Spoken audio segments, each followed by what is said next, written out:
আসসালামু আলাইকুম, কেমন আছেন আপনারা? আশা করি সবাই ভালো আছেন। আলহামদুলিল্লাহ আমিও ভালো আছি। আজকে বানাবো চিংড়ি ডালের পাকোড়া। পাকোড়াও বলে, বড়াও বলে, আমাদের দেশে বড়া বলে, এদিকে পাকোড়া। ভাত দিয়ে খেতেও যেমন মজা, খালি খেতেও মজা। চলেন যাই রেসিপিটা দেখি সময় নষ্ট না করে। এখানে আমি 1 কাপ ডাল নিয়েছি। 1 কাপ ডাল ভিজিয়ে রেখেছিলাম, সেটা ধুয়ে পরিষ্কার করেছি।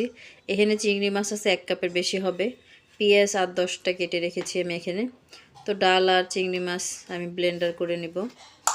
তো এখানে আমি 5 কোয়া রসুন আর কি নিয়েছি, 2টা কাঁচামরিচ নিয়ে এখানে দিয়ে দিলাম। তারপরে ডালটা দিয়ে দিব।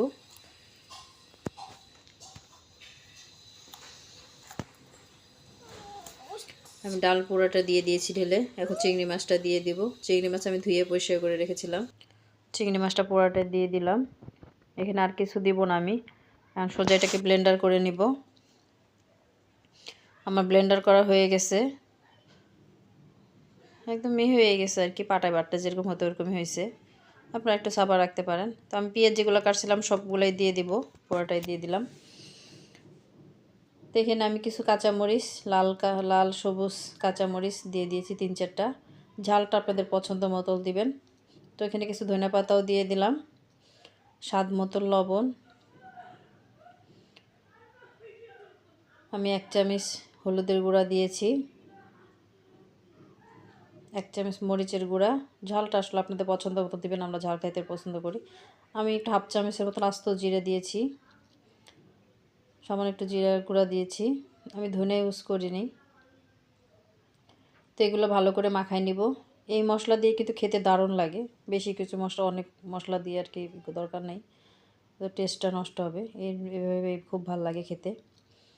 তো আমার হয়ে গেছে মাখানো। তো এখানে আমি অলরেডি ফ্রাই প্যানে তেল দিয়ে দিয়েছি। তেলটা আমার গরম হয়ে গেছে, তো আমি ছোটো ছোটো করে দিয়ে দিচ্ছি।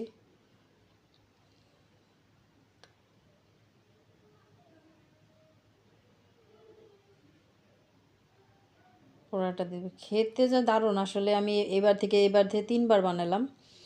প্রথমবার বানাইছি গেস্টের জন্য, ভাগে হয় নাই। তারপরে আবার বানাইছি, মেয়ে সব খেয়ে ফেলছে। কালকে তারপরে আমি আবার বানাইলাম, সেটাও তার অর্ধেক আমার মেয়ে ফেলে ফেলছে। তার এত ভালো লাগছে। তার কি আমরা বাসায় সবাই খুব পছন্দ করছি, গেস্ট আসে তারাও খুব পছন্দ হচ্ছে। চিন্তা করলাম আপনাদের সাথে একটু শেয়ার করি। আর অল্প সময় হয়ে যায়, বেশি কিছু লাগে না, খেতেও মাশাআল্লাহ দারুণ। অবশ্যই ট্রাই করে দেখবেন। ভালো লাগলে চ্যানেলটা সাবস্ক্রাইব করে রাখবেন, লাইক দিয়ে দিবেন। তো আমি এগুলো উল্টাই দিলাম। একটু প্রায় হয়ে গেছে, 2বার উল্টাই দিছি।